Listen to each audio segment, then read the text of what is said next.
Welcome to a new video. Today I'm going to share with you my Dark World deck profile. Now Dark World is a really fun archetype that got support in a structure deck last year and honestly have been really good ever since. Basically this deck is really fun, and the entire idea going first is to FTK your opponent by kind of like taking all the cards out of their hand, which is pretty crazy if you don't know, of course, about the Dark World loop.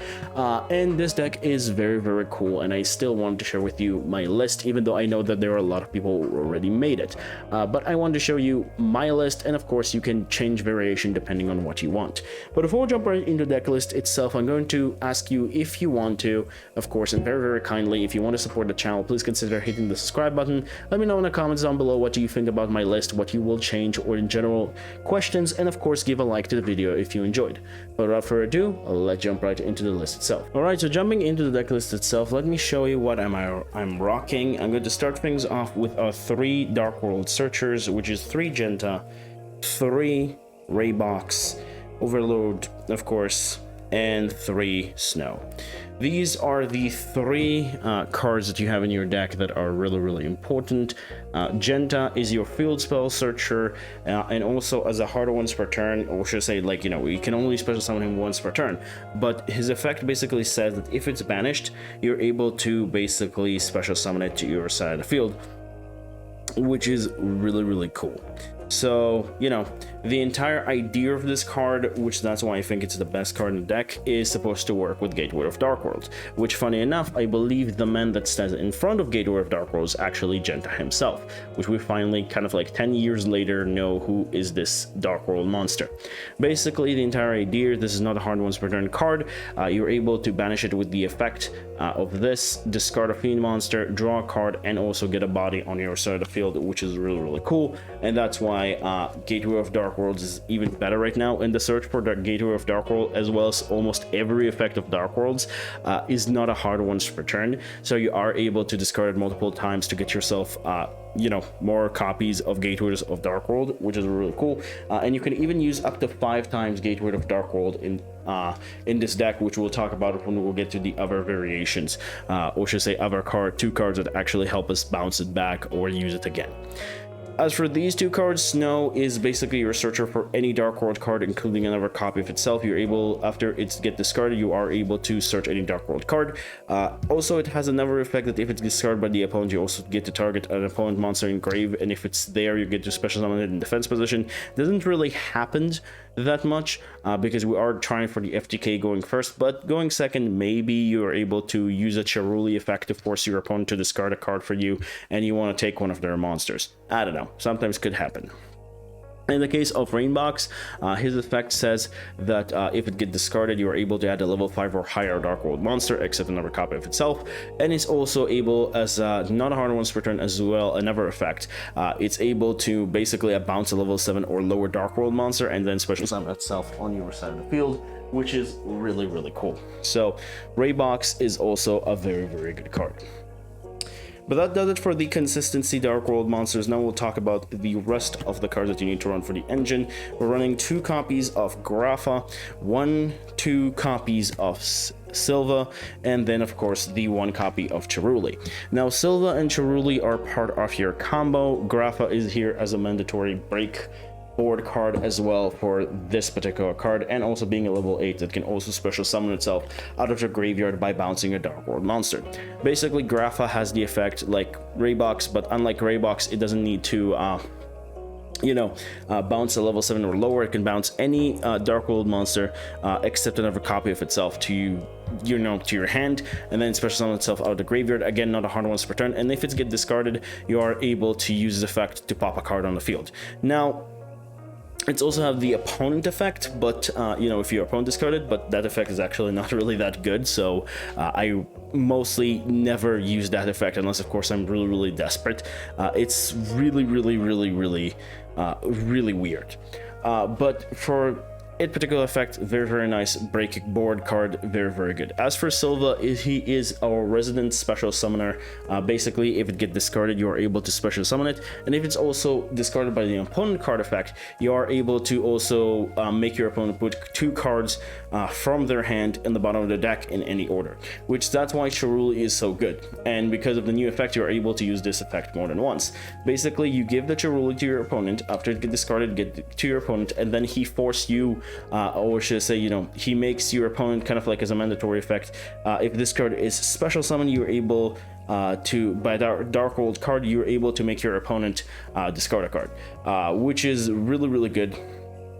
And you are able to kind of like, you know, make this discard your Silva in your hand. You basically get a body, and you're getting yourself the Charuli, like, you know, get yourself also a special summoner, which is really good.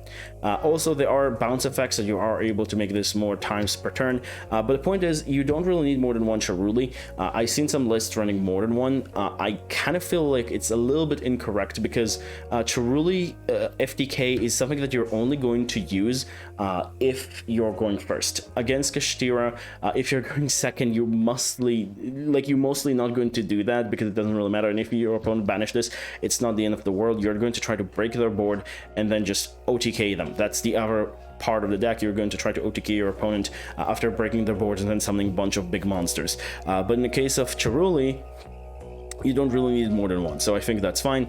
Grappa, you want it at 2 in my opinion, just in case you want it for the fusion. And in general, it's another level 8 and a board breaker. That's really good. And Silva, same idea. Maybe Silva in the future also going to be at 1 when we get to get Dark Corridor, but for the time being, it's good as a 2-off, and it's very good to just get.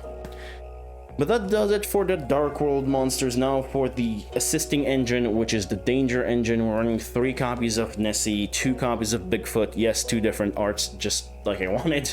Actually, I don't know why, but I wanted the 2 different arts. 2 copies of Danger Mothman, 1 copy of Thunderbird, 1 copy of Choop, 1 copy of Snook, and 1 copy of Jackalope. These are the dangers that I run. I run a pretty big danger engine compared to most people. I believe there is maybe 1 additional person that running a big engine like me. Maybe there are people who also run this big engine, but the entire idea of the danger engine for me is that I'm using them as discard fodder for my, or should I say, like an activators for my, you know, for my Dark Worlds. Now, of course, this cannot activate your Charuli because the Charuli need to be discarded by a Dark World effect, but if it get discarded, you're able, there are ways to revive it back and then bounce it to your hand, which is again one of the reasons you only kind of like play 1. Maybe there are reasons to play 2 more than what I think, but point is I don't really ever need more than 1, so that's fine. But point is, you don't discard this, you're good to go, and even if you do, you have ways to get it back. And the whole idea of these is that if you reveal them, you can reveal them in your hand, and then your opponent choose 1 card in your hand to discard randomly, and if it doesn't discard the danger itself and a monster of the same name. So for example, if you have 2 Mothmans in hand and your opponent discarded 1 of the Mothmans, you're not going to be able to special summon the Mothman in your hand, the other one that you revealed, because you discarded Danger Mothman, and you're able, and then you just don't get that. But if you don't discard the card name itself, you are able to special summon it and draw a card. Also, on top of that, they have their own individual effects, which is basically, in the case of Jackalope, if it gets discarded as a hard once per turn, of course, for those effects, you are able to special summon a danger from your deck. The Shinoko just special summon itself, even if it gets discarded or not. You just don't get the card if it gets discarded. Chupacabra special summon a danger from your graveyard. It's also a level 4 and a fiend, so that's actually really good. Thunderbird, destroy a set card on the field. Mothman, draw cards and make both for both players and make both players discard a card. Bigfoot, destroy a face up card on the field, and Nessie allows you to search any other danger monster except another copy of itself. But that does it for the danger monsters. We're running basically, like I said, 11. I kind of wanted to kind of explain this a little bit, but now I'm kind of like going to speed up everything else because I don't think it needs that much explanation. Running 1 copy of Salamander and Blackwing Zephyrs the Elite for additional cards in the deck. Salamander is absolutely amazing. It's another danger name that kind of work with your fiend monsters. basically your dangers. So for example, let's say you have a snow and salamander, you use salamander effect, reveal it in the snow, special summon the salamander, discard the snow, and there you go, you got a search. And in the case of Blackwing Zephyrs the Elite, this is another card that allowing you to have a 4th Gateway of Dark World, which is really good. If you have it in the graveyard, it's a card that you can discard, which is also pretty nice, and it just in general like another really good just option to get another level 4 on your side of the field. And then for the last monster, for sure, this time, we're running 2 copies of Radiant in main, just because if I'm going first, I want to have something to at least out. I'm kind of torn between this or Lava Golem, because I technically most of the time don't really use my normal summon, so Lava Golem could come up anyway. But there are some kind of decks that actually play around the idea of you, like, you know, for Lava Golem, like, you know, Kashtira started to only do a Rise Hard Pass, and I want to have the ability to just get rid of that, because kind of like a Rise Hard Pass is one of our biggest and annoying more matchups, so that's why Radiant is kind of just the only card I kind of technically need. But that does it for the monsters. Now we'll move on into the spells. And for the spells, we're going to start things off with our 3 copies of Gateway of Dark World, of course, 1 copy of Dark World Ascension as well, and 1 copy of Library. The Gateway of Dark World, I kind of explained. Basically, it's giving you the ability to discard, like banish a fiend from grave, discard a fiend, and then draw a card, which is really good. Very nice activated for Dark World cards. And like I said, you can activate it even potentially up to 5 times per turn, which is absolutely insane. In the case of Ascension and Dark World Archives, those are also really cool. Dark World Archives allowing you to discard a Dark World monster, and then Dark World monsters you control gain 100 attack equal to its level. So you basically can just increase their attack if you want to OTK, but mostly what you care about is the discard aspect. And if you discard a monster that is original effect, or should I say your original type is Fiend, you're also getting another discard and draw 2 cards. Now, I wish it was draw 2 cards and then discard, but it's still a very good card if you have 2 fiends. Like let's say we open up with Archives and let's say a Ray Box and a Snow, you're able to discard the Ray Box, trigger its effect to search, and then you're also able to kind of like discard the Snow and then trigger its effect to search and draw 2 cards, which is very insane. In the case of Ascension is your fusion spell by allowing you to banish fiend monsters from your or should I say, like materials for a fusion of a fiend monster from your field or graveyard, you're able to banish them. Or if you fusion summon a Dark World monster, you are able to use discard monsters as material. So for example, let's say we're fusion summoning this, and you have a Grapha and let's say another monster one discard, you're able to basically use it to discard the Grapha and let's say, for example, a Snow, which is really good. But the other effect that this card also have going for it is the fact that if it's in the graveyard as a hard once per turn, again for the spells, these spells it's a hard once per turn, both of their effects, you are able to basically discard a Dark World monster and then add this card to your hand. Basically you add the card and then you discard. But the point is, these cards are really cool. Also, we're only running 1 of these each because we are cycling almost our entire deck to then FTK the opponent, so having multiple copies of the same card for these is really bad. So that's why we are actually only running 1 of each, in my opinion.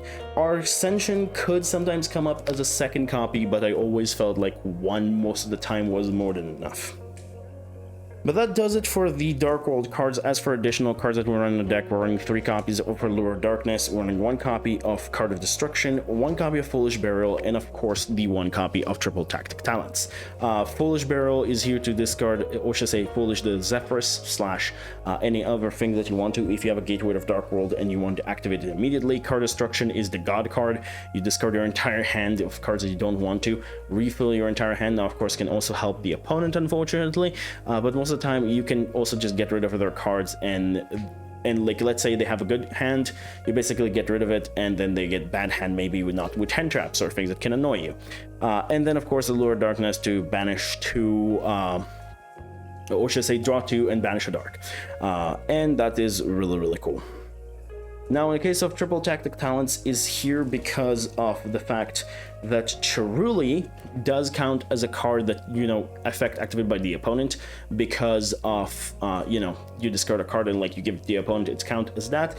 And also because of the fact that Silva can only put 2 cards exactly. So the 5th card, sometimes you have a problem with it, you're not able to kind of like put it on the bottom of the deck, and by using triple attack, you are able to use the Forceful Sentry effect of this card and put a card on the bottom of your opponent deck, or should say shuffle it back into their deck, which is really good. Now, one thing I also would mention is that there is another card that I actually really wanted to play maybe as a one-off, which is Drag Down to the Grave, because Drag Down to the Grave also allowing me to kind of like have another activator and also kind of like force my opponent to show me their hand, and then I will take the problematic card out of their hand. But I kind of didn't really find the space for it. Maybe in future lineups or future variations I will run it, but for the time being I feel like this is just good enough of a lineup for the deck. And speaking of it, that's the end of our main deck. Now we'll move on into our extra deck. So for our extra deck, obviously we're running 2 copies of the Grapha Dragon Overlord of Dark World. This is the big fusion guy, requires you to use Grapha and a dark monster. Very good.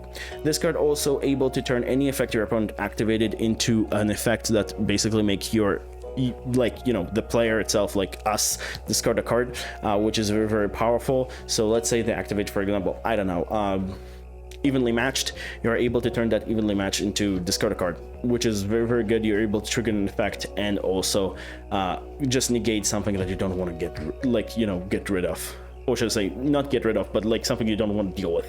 And then the last thing is that if this fusion card dies, you're able to special summon Grapha from your graveyard or is it banished, which is also very good.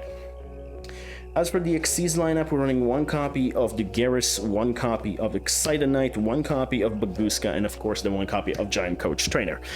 These are the lineup of Xyz monsters that I decided to go with. I am considering sometimes to cut this and run a Zeus, but I wanted all of these to be Fiend, except of course this guy, just for toolboxing if I'm using Makareka really early and I have to. Baguska is that if I'm getting stuck, I at least have something to pass, or even if like I'm only using one Charuli effect and they have, like, you know, 2 less cards, this can actually be very devastating for them because they have less tools to work with to get over a Baguska, so that's really good. Excited Knight is for going second, and Dugaris is another way to trigger your Dark World names. And of course, Giant Code Trainer, you have a lot of level 8s that you can special summon easily, and if you're making this, you're able to draw up to 3 cards, which is really crazy. And also, you're also able to burn your opponent if you draw monsters. So if you draw monsters and you're in time, you're also able to kind of like sometimes seal games that way, which is really crazy when you think about it.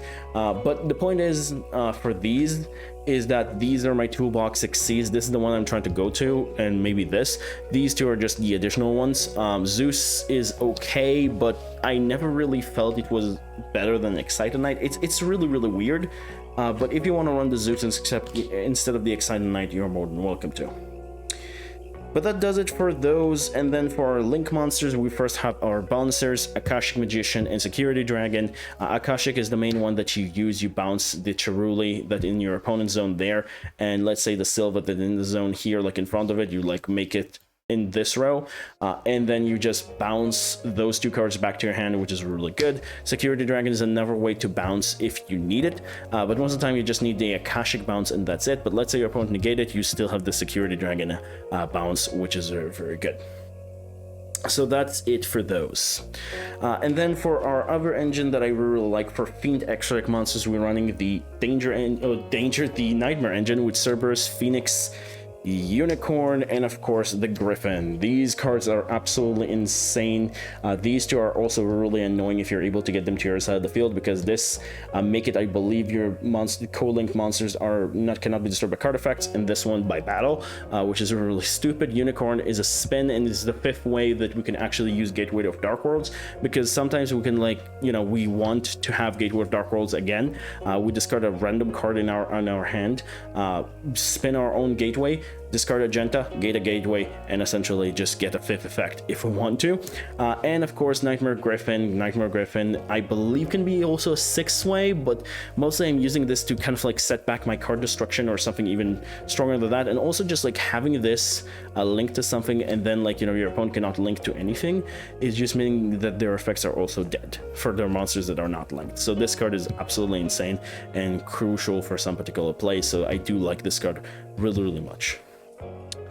But that does it for these guys. Also, one thing I would mention is that sometimes, before I move on, which I forgot, Cerberus can also use to be destroy your own Charuli and then, like, you know, discard a card, and then you are able to revive it with, you know, Muckraker, which we're also running here, along with the Saryuja and our copy of Underworld Goddess. Muckraker is really, really good. It's a discard fodder. It's a special summon, but it does lock you into Fiends, but it's still very, very good. Saryuja is a reload if you get your hands really, really bad cards, and then you get, like, you still have 4 monsters. You're able to make Saryuja, draw 4, refresh your hand, put your 3 bad cards on the bottom of your deck, and keep going, and also get a free special summon, which is sometimes really, really crucial. And of course, Underworld Goddess, take the Charuli from the opponent if you want to, after you're done, so they won't have anything else. And of course, kill any affecting grave, which is also pretty ridiculous. But that's pretty much does it for the deck list and does it for the deck profile. Yes, I know I kind of took a little bit of my time, but as I usually do, I'm trying to kind of like make these as detailed as possible. If you don't want to listen for the entire details, you're more than welcome to just check the deck list or just skip around. I'm just trying to kind of like make this as easier as possible for new players, as well as people who don't know how to deal with decks, or just in general, you know, just want to learn a new deck if they haven't picked it up yet, because there could be a person that haven't picked Dark World yet and considered it, so might as well just like help them a little bit. But that pretty much does it for my deck list. As I mentioned before, that does it for a deck profile. Now let's move on into the end of the video. All right, so for the end of the video, I'm actually going to do something really interesting. I'm actually going to take the idea of next deck choices. Yes, I know people really, really like that sometimes, but because of the little time I have and everything, I rather actually focus on lists that I actually want to do at the moment, because as you see, I'm not uploading videos every single week. So because of that, I basically just going to decide the next list I'm going to do myself. And the next list, sorry, not neck list. And the next list I'm going to do, is going to be probably Synchron, because I really, really want to do these guys before their new support and everything, and essentially just kind of like do something with them. But yeah, that's pretty much does it for me. Hope you enjoyed. See you next time. Bye-bye.